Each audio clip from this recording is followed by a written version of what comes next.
বন্ধুরা, রুহির লাইফস্টাইলে আপনাদের সবাইকে স্বাগতম। আজকে আমি বানাবো মোচার ঘন্ট, নিরামিষ মোচার ঘন্ট। তার জন্য লাগছে মোচাটাকে আমি নুন হলুদ দিয়ে সিদ্ধ করে আমি রেখে দিয়েছি। আর লাগছে ডুমো ডুমো করে আমি আলু কেটে রেখে দিয়েছি। ফোড়নে লাগছে হচ্ছে গোটা জিরে, দারচিনি, শুকনো লঙ্কা, তেজপাতা। আর লাগছে বাদামগুলোকে ভাজা বাদাম, এগুলো।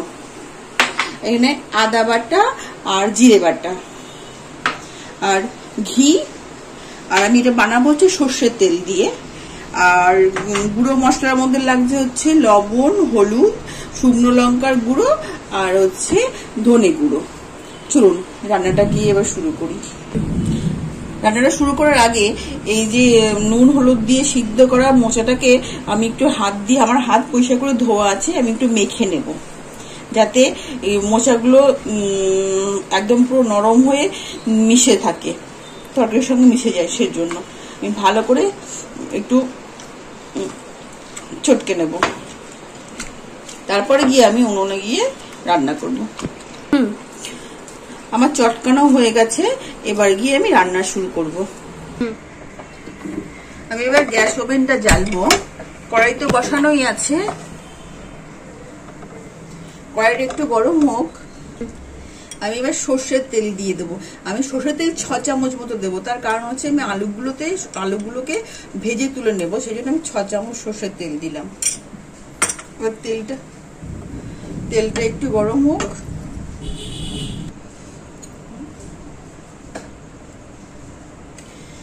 তেল গরম হয়ে গেছে, আমি আলুগুলোর মধ্যে একটু লবণ আর একটু হলুদ দিয়ে মেখে আমি ভাজতে দেবো। এবার একটু ভাজতে দিলাম। আলুগুলো ভাজা হয়ে গেলে,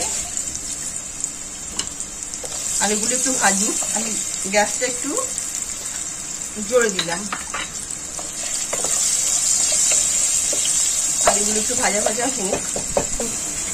আমার এবার আলুগুলো ভাজা হয়ে গেছে, আমি এবার এই বাটিতে আলুগুলো তুলে নেব। আলুগুলো বাটিতে তুলে নেব। নিরামিষ মোচার ঘন্ট দারুণ খেতে লাগে গরম ভাত দিয়ে। আমার সব আলু তোলা হয়ে গেছে, আর একটা রয়ে গেছে। এবারে আমি এতে চিনি দিয়ে দেব। এর মধ্যে আমি একটু চিনি দিয়ে দেব। আমি অনেক ঠাকুর বাড়ি থেকে চিনিতে গুড় দেয়, যেহেতু গুড় দিলে টেস্টটা নাকি নিরামিষে গুড় দিলে টেস্টটা বেড়ে যায়। আমি চিনি দিলাম। তারপরে আমি এই যে ফোড়নে হচ্ছে শুকনো লঙ্কা, তেজপাতা, দারচিনি, এটা আমি দিয়ে দেব। ফোড়নটাকে আমি একটু ভাজা করব।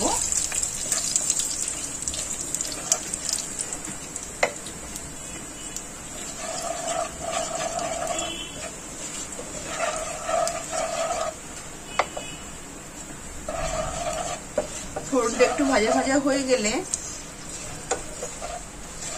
আমি কিন্তু আর এক্সট্রা কোনো তেল দিচ্ছি না, যেহেতু লাস্টে আমি ঘি দেবো, তার জন্য আমি বেশি তেল আর দিচ্ছি না।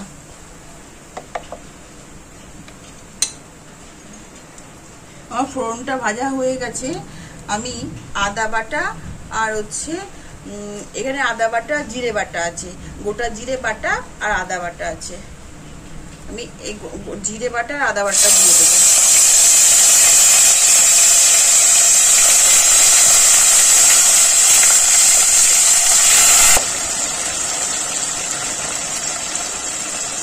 আদা বাটা আর জিরে বাটাটা দিয়ে দিলাম, একটু নাড়াচাড়া করবো। আমি এবার ধনে গুঁড়োটা দিয়ে দেব, একটু হলুদ দিয়ে দেব। আমি হলুদটা এখন সামান্য দিচ্ছি, কারণ আমি পরে যখন মোচাগুলো দেবো তখন বুঝে আবার দেব। সামান্য একটু লবণ দেব আর একটু শুকনো লঙ্কার গুঁড়ো দেব।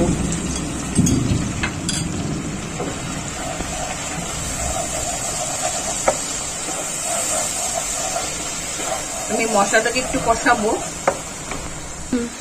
আমি এবার 3টে মতো কাঁচা লঙ্কা দিয়ে দেবো এর মধ্যে। 3টে কাঁচা লঙ্কা দিয়ে দিয়েছি। আমার এই মশলাটা কষানো হয়ে গেছে। আমি এবার যে মোচাটাকে রেখে দিয়েছিলাম এই মোচাটা দিয়ে দেবো। মোচাটাকে আমি নুন হলুদ দিয়ে সিদ্ধ করে হাত করে একটু মেখে নিয়েছি।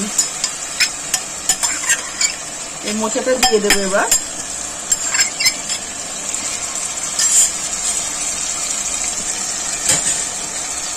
এবার একটু নাড়াচাড়া করবো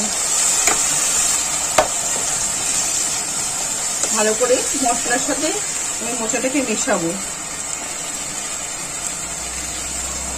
যাতে মশলাটা মোচার মধ্যে ভালো করে ঢুকে কষতে পারে। এবার আমি আর একটু হলুদ দেবো।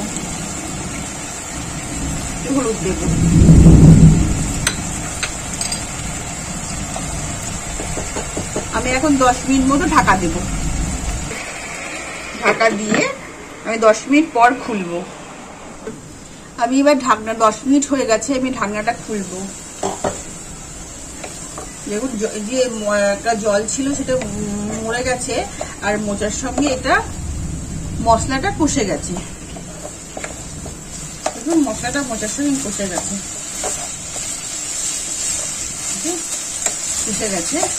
আমি এবার ডুমো ডুমো করে যে আলুগুলোকে আমি কেটে রেখে দিয়েছিলাম নুন হলুদ দিয়ে এই আলুগুলো আমি দিয়ে দেবো। আলুগুলো দিয়ে দেব। তার সাথে আমি দিয়ে দেব বাদাম। বাদাম এতটা দেবো না, এতটা বাদাম দিলে বেশি হয়ে যাবে। বাদাম দিয়ে দিয়েছি। আমি একটু ভালো করে এবার নাড়াচাড়া করব। আমি সামান্য একটু জল দেব। জলটা আমার গরম জল, আমি সামান্য একটু দিয়ে দিলাম। আমি গরম জল দিয়েছি, মোচাতে একটু গরম জল দিলাম। এবার ভালো করে নেড়ে নিয়ে আমি একটু লবণ দেবো। লবণটা আপনারা আপনাদের স্বাদ মতো দেবেন। আমি চিনিটা আগে বেশি করে দিয়ে দিয়েছি, তাই আমি এখন আর চিনি দেবো না। তা না হলে আবার একটু চিনি দেওয়ার দরকার ছিল। আমি আগে থেকেই বেশি দিয়ে দিয়েছি, তাই জন্য চিনি লাগবে না। লবণটা আমি আমার স্বাদ মতো দিয়েছি। আর ঝাল এটা মোচাটা খুব একটা ঝাল হয় না, মিষ্টি মিষ্টি ঝাল ঝাল হবে। সেই জন্য আমি শুকনো লঙ্কার গুঁড়ো দিয়েছি, কাঁচা লঙ্কা দিয়ে দিয়েছি। আর ফোড়নে যে 2টো শুকনো লঙ্কা ছিল সেই শুকনো লঙ্কাটা হয়ে গেছে, ওটাতেই মোচার ঝাল হয়ে যাবে। এবার আমি ঢাকনাটা দিয়ে দেবো। 5 মিনিট মতো রেখে দেবো, তারপর আমি আবার খুলবো। 5 মিনিট হয়ে গেছে। আমি এবার ঢাকনাটা খুলবো, দেখবো আলুগুলো সিদ্ধ হয়েছে কিনা। মোচাটা তো সিদ্ধ করাই ছিল, শুধু একটু কষানো দরকার ছিল। আলুগুলো সিদ্ধ হয়ে গেছে, মোচারও জল কমে গেছে। এবার আমি এর মধ্যে আমি গরম মশলা দেব না, যেহেতু নিরামিষ তো আমি একটু ভাজা মশলা দেব। আর ভাজা মশলাটা আমার ঘরে করাই থাকে সবসময়ের জন্য, আমি ওর জন্য ভাজা মশলা দিয়ে দিলাম। একটু নাড়াচাড়া করবো।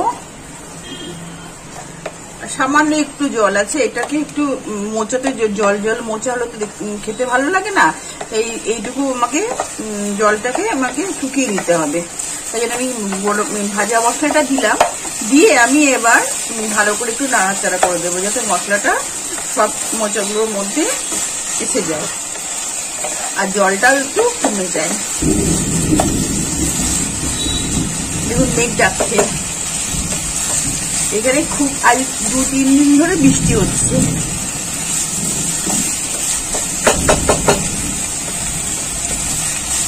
মোচা আমার জলটা মরে গেছে, এবার এই জলটা এই যে ফেলে নিয়েছে।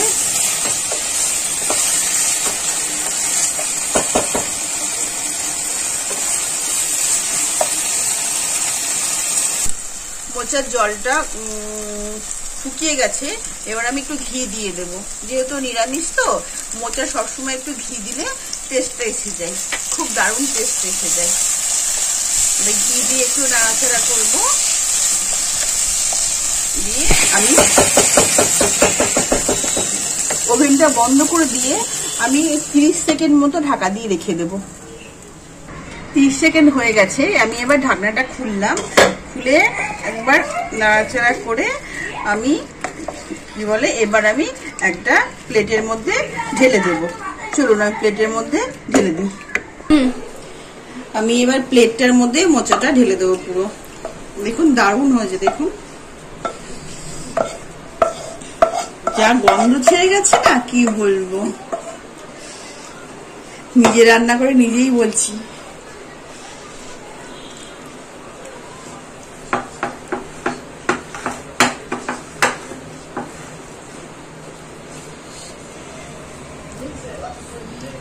মোচা যদি এইভাবে রান্না করে, নিরামিষ মোচা যদি এইভাবে রান্না করে, কারণ ঠিক ঠাকুর বাড়িতে ঠিক এইভাবে ভাজা মশলা দিয়ে মোচা রান্না করে ঠাকুর বাড়িতে, রান্না করলে দারুণ খেতে লাগে। এই রান্নাটা যদি আপনাদের ভালো লেগে থাকে তাহলে লাইক, শেয়ার এন্ড সাবস্ক্রাইব করে দেবেন প্লিজ।